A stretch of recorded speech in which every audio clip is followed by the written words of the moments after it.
nous voici aujourd'hui de nouveau avec Céline. Tu es sage-femme et aujourd'hui tu vas nous donner quelques conseils pour qu'on vive bien sa grossesse afin d'optimiser l'accouchement. Tout à fait. Déjà, pas stresser. D'accord. Surtout ne pas stresser parce que plus vous allez stresser pour votre accouchement, plus vous allez vous contracter, et plus vous allez vous contracter, plus les contractions seront douloureuses. Ok. Donc c'est vraiment y aller détente. Alors comment on fait pour ne pas stresser? Parce que c'est un conseil qui n'est pas toujours facile. On n'a pas les outils pour se dire comment je fais pour pas stresser. On peut faire du yoga, de la soufre. Ouais. Enfin, il y a des outils pour détendre. Il y a plein d'outils. Si on est quand même stressé, on peut faire un peu d'autonomie.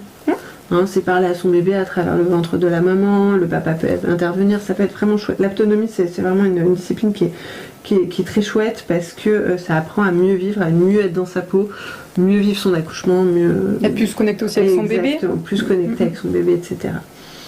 Vous avez la sophrologie aussi qui peut agir dessus. Vous avez l'acupuncture. Alors moi, je suis pro-acupuncture, il faut savoir ça. Et j'ai pas mon début d'acupuncture, mais je sais que ça a révolutionné ma première grossesse. Par exemple, l'acupuncture, vous pouvez en faire tout le long de la grossesse pour les douleurs sciatiques, le stress, les angoisses, les nausées. Et alors, un truc qui est génial, c'est surtout pour assouplir le périnée. D'accord. Et ça marche vachement bien. Ok, ça je savais pas. Pour assouplir le périnée, okay. Et en fait, juste en prospectif, dans mon ancien hôpital, on était 3 à monter à cheval. Donc on dit que des cavalières, elles ont un périnée beaucoup plus tonique. Forcément, il y a plus d'épisio. Les 3, on a eu de l'acupuncture et les 3, on a accouché d'un premier bébé avec un périnée intact. Et moi, mon fils, il faisait 3,8 kg, il était énorme. Et un beau bébé, quoi. Voilà, et j'ai pas eu une seule déchirure, rien du tout. Okay. Alors que mon périnée, il était un béton. Donc vraiment, l'acupuncture, moi, je prends l'acupuncture. Ben, moi, ça m'a permis aussi de déclencher mon deuxième accouchement. Et ça s'est fait dans les 8 heures que j'ai accouché. Ben ouais, aussi. Non, c'est génial, ce truc-là. Donc, il y a plein de méthodes. Et surtout, ce qui est très important, c'est les cours de préparation à l'accouchement. Alors pourquoi je vous dis que c'est très important? Il y en a qui vont dire oui, c'est des ballons. En fait, non, ça permet d'avoir un moment pour soi, pour se recentrer sur sa grossesse et pour pouvoir poser toutes les questions que vous avez à poser à votre sage-femme. Il n'y a pas de questions bêtes. Parfois on se dirait non, ça j'ose pas le poser parce que...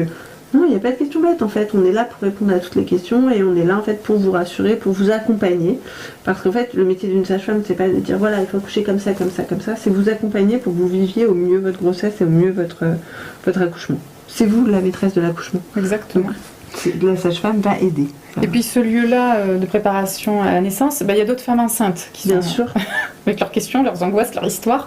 Et aussi, c'est le moment de ne pas se sentir seule, parce que des fois, on est peut-être la première, moi c'était le cas dans ma famille, dans les cousins, les cousines, les frères et sœurs, à être enceinte. Du coup, il n'y avait pas grand monde pour répondre à mes questions. Non, bien sûr. Ou alors des conseils des aïeux. Des aïeux qui ne sont pas forcément toujours les meilleurs conseils. Qui n'ont pas connu non plus les nouvelles techniques et les pratiques. Donc, il y a un décalage sur les conseils et la manière de percevoir les choses.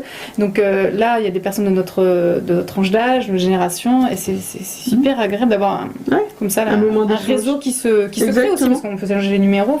On peut se changer les numéros, à la limite se dire voilà, on habite à côté, tiens, on prendrait pas une nounou, on garde partagée. C'est ça.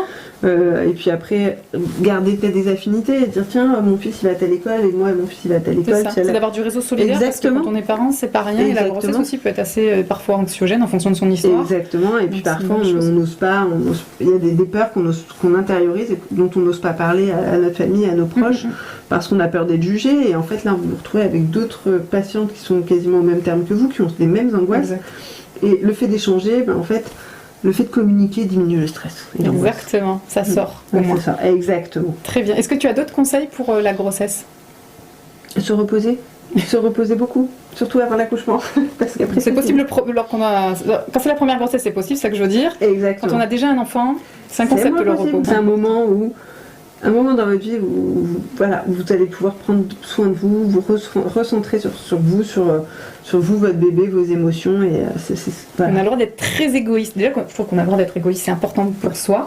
Mais là, sur le moment de la grossesse, on a le droit d'être très égoïste. Exactement. C'est une période où on est auto-centré et c'est bon pour bébé, quoi. Exactement. Parfait, très bien. Merci beaucoup Céline pour ces conseils. Merci à vous de nous avoir écoutés. On vous dit à bientôt.